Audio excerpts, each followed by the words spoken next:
Manifestação 6 horas, sucesso, todo mundo satisfeito. Aí nós caminhamos para a Faculdade de Filosofia, que era na Rua do Príncipe. E pegava 2 ruas. Quando eu vou chegando com o pessoal, vão chegando 4 camburões, naquele tempo eram os caminhões em que os soldados sentavam de um lado e do outro, com os cacetecos da mãe de família, eu vejo tudo. Aí eu disse, vão invadir a Faculdade de Filosofia. Estava com um colega, aí eu disse, eu vou avisar o pessoal. Ora, a Faculdade de Filosofia era assim, no final, eu corri, eles pararam na rua paralela, na Rua do Marista, que era pela lateral. Eu corri, quando eu passei no portão, que era um gradil de ferro, eu passei, aí eles já viram tropa. Eu digo, não vai dar tempo. Aí eu gritei, a repressão está invadindo, a repressão está invadindo. Aí eles entraram. Eu arrastei uma moça que estava gritando para debaixo da escada. Quando eu gritei e arrastei, aí ela disse, cala a boca. Os caras passavam assim de lado, assim, debaixo da escada, e eles passavam, tinha uma rampa de secretaria, os caras passando aqui, um corredor, tinha um corredor assim que tinha sala de aula do lado e do outro, assim, 1 metro e meio, passando. Aí o que aconteceu? A menina gritou. Quando a menina gritou, os caras arrastaram. Eu corri no meio de 2 soldados, passei caminhando para dentro da faculdade. Aí entrei, cada sala de aula tinha umas laterais, assim, era seccionada, tinha um corredor, aí era a sala de aula do nosso soldado, e tinha a ventilação, que era a janela lateral. Eu entrei no corredor. Quando eu entrei no corredor, aí para poder entrar numa janela, na janela lateral, eu ia entrar para a sala, que a sala estava fechada, cara. Digo, vou entrar nessa sala. Quando eu entrei nessa sala, aí entrou um cabo. Aí o cabo disse, vou lhe pegar. Estou lascado. Porque não era por ele, porque você estava acuado sem ter um correio. E a faculdade cheia de saudade, né? Aí eu botei a mão assim, não faça isso não, não faça isso não, não faça isso não. Aí ele disse, baixou, quando ele baixou o cassete, que bateu primeiro aqui, aí eu digo, não faça, aí eu digo, vou pegar agora, não faça isso não, pelo amor de Deus, não faça isso não, não faça isso não. Aí ele fez, ele fez assim, eu chutei embaixo, aí o cara caiu assim, feito um pato, pá, eu digo, agora eu estou lascado. Pulei por cima do bicho e corri no corredor cheio de soldados, agora os soldados esperando o pessoal que vinha do interior para reprimir. Aí na carreira que eu ia, subi, no final tinha 3 banheiros assim, tinha um tanque assim. Eu subi no tanque assim, pulei para o marista do outro lado. Mas antes de pular, os caras me deram assim umas 30 tacadas, eu caí com isso aqui, dormindo do outro lado.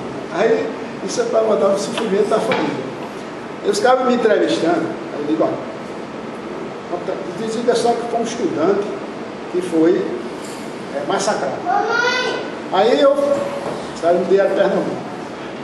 Aí eu botei assim, mas a gente pode fotografar de porta, fotografa assim com a questão de segurança e a questão de... Aí o papai assinava, toda semana eu recebia, no sábado, era o que ele fazia, era ler, isso foi numa sexta-feira, era ler o Diário de Pernambuco. Quando ele pegou assim, Mila, vem cá, é o nome da minha mãe. Você está achando isso parecido com alguém? A mãe disse, isso é Netovich, isso é Netovich, isso é Netovich. Tinha sido eu tentei poupar, desencopar também o negócio de segurança, mas a danada me identificou pelo cabelo. Pela paixão de Deus. É danado, mãe sente o cheiro do que está acontecendo com o filho. Isso foi no momento que eu invadi a Faculdade de Filosofia. Foi a primeira invasão à Faculdade de Filosofia na Rua do Príncipe. Sim, mas aí continua sobre essa. No Brasil a gente vê as indenizações por dano moral, né? Isso fala da justiça comum. Às vezes, por exemplo, no acidente da TAM, tem gente que recebeu família 20 mil reais, teve gente, homem, casado, com os mesmos critérios de direito, quase 200 mil, 400 mil, 1 milhão, enfim, as indenizações variam muito de acordo com a classe social, de acordo com a posição da pessoa, né, na sociedade. Eu queria perguntar, como é que se vê a indenização? Porque esses dias eu estava lendo a lei, 100 mil reais de uma lei de 99 acontecido, né? Como é que o senhor se vê reparado? O senhor teve, foi anistiado e o senhor, se tiver sido, se sente reparado, se sente justiçado com um valor tabelado? Não, veja, não tem. Olha, ainda que eu fosse indenizado com um valor elevado, não teria dinheiro no mundo que pague ao Estado ter direito de reprimir alguém. Por um motivo político, por um motivo ideológico. Não tem dinheiro no mundo. Quanto mais quem foi barbaramente torturado, quem foi preso, quem perdeu amigos, quem morreu, a família que recebeu. Não existe preço, não existe pagamento para a tortura. Não existe pagamento para a tortura. A tortura é impagável. Né? A tortura é impagável. É um princípio universal do direito humano. A tortura é impagável. Né? Não existe esse negócio de indenização. Agora, por exemplo, por que eu participei, né, da solicitação de indenização? Primeiro, porque era uma oportunidade de mostrar, de desmascarar que os subterrâneos, os subterrâneos do sistema de repressão funcionavam em várias vertentes. A vertente da repressão política, ideológica, física, né? E mostrar às gerações qual era a luta que se travava naquele momento. Você imagina, não é nem você só ser prejudicado do ponto de vista físico.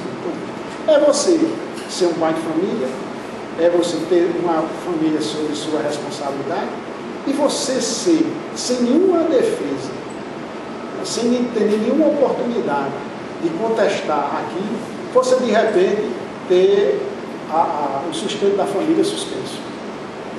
Receber uma ordem que você está desempregado a partir de hoje, sem nenhuma satisfação, sem você poder recorrer a um habeas corpus, a um mandado de segurança, nem nada, nem aquilo ficar registrado em lugar nenhum. Quer dizer, ninguém tomava conhecimento. Era o subterrâneo do comando, do mando, do arbítrio. Né? Por exemplo, você está fazendo um curso, a capa chega assim e diz: você está desligado. Qual é o motivo que eu estou desligado? Ficar calado. Ficar calado. Quer dizer, anos depois é que você sabe que o documento, eu tenho um documento do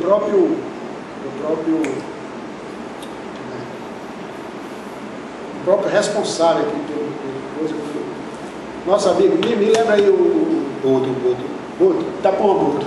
E Tapão Boto dizendo que eu tinha sido desligado por motivos ideológicos, que os postos de segurança tinham mandado me desligar. As pessoas que estavam assistindo, que receberam a intimação, que estavam assistindo cada um do curso, receberam a notícia que eu teria sido chamado à direção, por exemplo, a direção lá, e depois surgiu o ato: olha, ele foi desligado por motivos de segurança, ele não pode compartilhar com os outros trabalhadores, porque ele é perigoso, ele pode difundir uma ideologia aqui marxista, e tem hora que tem mais vezes de não comentar. Quer dizer, é uma intimidação do Estado em relação ao comportamento de outras pessoas. Então, diga assim, não tem preço para você que pague, certo? Não tem preço. Quanto mais, né, as formas como a repressão abateu N jovens aqui no Brasil. N jovens.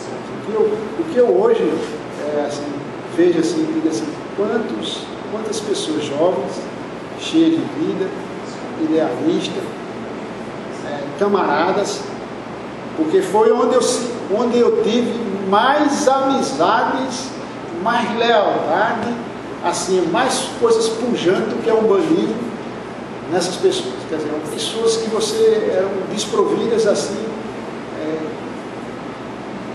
não existia rejeição em nada. Eram pessoas realmente que você tinha prazer de compartilhar com aquilo, que eram pessoas corretas, honestas, sabia que ali eram todos irmãos, era como se você tivesse irmãos e irmãos conscientes, né? Porque às vezes tem uma divergência com o irmão, uma coisa assim, mas eram pessoas ali, pelo alto nível político, um alto nível ali naquele momento que a luta exigia. Essas pessoas eram camaradas, eram pessoas que você lamentavelmente, foram ceifadas por vida a vida. Eu, sinceramente, não perdoo a ditadura e digo a você o seguinte: se tiver outros momentos de lutar contra a ditadura, eu estarei lá. Não tem conversa. Se prepare, então se prepare. Se prepare. Não, eu estou me preparando. Eu já disse a mulher, disse, olha, vocês agora, para o menino, vocês não têm mais, olha, não tem responsabilidade mais comigo. Aqui a gente encerra esse momento de perguntar muito Paulo. Boa tarde. Boa tarde. Meu nome é Paulo Nunes. Eu gostaria de fazer 2 questionamentos mais diretos. Um é com relação. O senhor tinha colocado que em algum momento o senhor tinha certeza que ia ser preso. E aí não tem muito o que fazer. Ou continua na luta na clandestinidade, ou tenta o exílio. Só que aí a pessoa não pode chegar no aeroporto, pegar um avião e sair. Dentro da organização, existe alguma estratégia para tirar algumas lideranças do país, uma estratégia, por exemplo, a gente sabe que pelo Chile, muita gente saiu pela fronteira, né? Saiu pela fronteira do Chile e do Chile conseguiu ir para a Europa. Existia pela organização alguma estratégia de tirar algumas lideranças daqui por conta da repressão? Ora, todas as organizações, elas tinham conexões que podiam retirar. No meu caso, já em 73, como eu estava numa situação que eu não estava articulada com nenhuma organização, eu teria que procurar os meios, entrar na clandestinidade, procurar os meios, aí, tentar ver se tinha alguma organização ainda que tivesse um caminho para o exílio.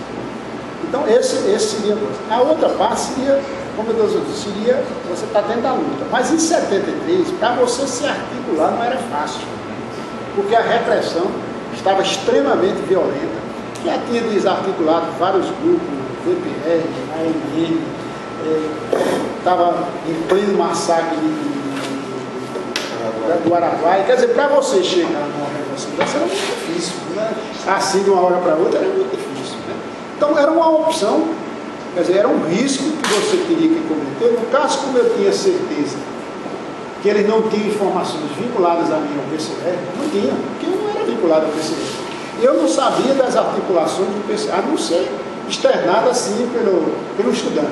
Eu sabia que ele estava vinculado, mas não sabia os mecanismos. Ele é que tinha as informações. Por isso que eu tive a preocupação de dizer a ele que caia fora. Caia fora, porque senão você se lasca. Vai se lascar e vai prejudicar vários companheiros, né? E ele saiu. Bom, livre isso, então era um risco pessoal mesmo. Eu talvez, em certo momento eu pensei, de que Arapuca eu me meti. Até pensei, de que Arapuca eu me meti. Se eu soubesse que essa porra era assim, eu não tinha deixado me prender. Porque o negócio é tão violento, do ponto de vista assim, de coação. Não é questão do cara lhe dar uma tapa, o cara lhe dar um burro na barriga, o cara lhe dar um choque. Isso aí, tudo certo, é ruim, mas fisicamente você pode ter a autoconsciência de você superar. Mas é o fato de você, a qualquer momento, acaba dizendo assim, eu vou lhe matar, vou te jogar no rio. E você está o tempo todo extremamente indefeso, porque você está dentro de um capuz e você está manietado. Você não pode fazer nada. Qual é a reação? Uma coisa é você reagir. Você está na luta, está dentro, pronto, eu estou no combate. Então, pronto, pipoco de lá, pipoco de cá, pipoco de cá, pipoco de lá. Então, você está preparado para o embate e sabe que pode tombar naquele embate. Mas você está desarmado, manietado, preso e sem saber onde está e como está e com quem está, é barra psicológica. Por isso que eu digo que é uma guerra psicológica. Certo? Eu entrei em detalhes nesse depoimento aqui, que eu acho que é importante para que um dia possa perceber que a gente tem que estar assim, preparar para saber como é que a coisa vai. Quando você está dentro de uma situação dessa, você não sabe qual é o comportamento de quem está torturando, o que é que ele vai fazer, ou como você próprio vai reagir, tá certo? Eu digo que eu reagi assim, certo? Não sei como, quem reage diferente, ou se eu, em situação ainda mais adversa, poderia ter reagido de forma diferente. Um outro detalhe que eu queria perguntar é o seguinte: no auge da ditadura, o número de prisões aumentaram muito. E aí, o senhor falou que foi preso aqui dentro dos quartéis. Só que, por exemplo, em alguns estados, acabou se misturando preso político com preso comum.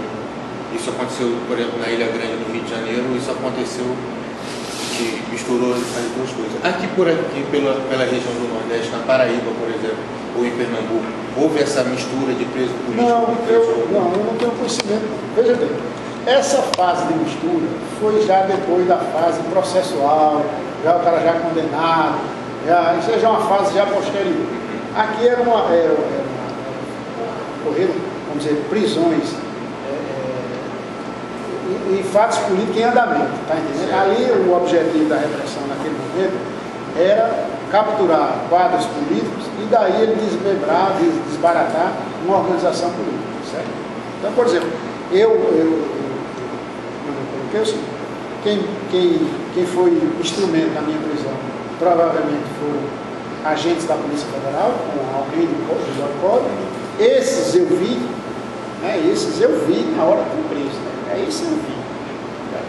Se eu vi, não sei se há 40 anos vocês trabalharam com isso, né?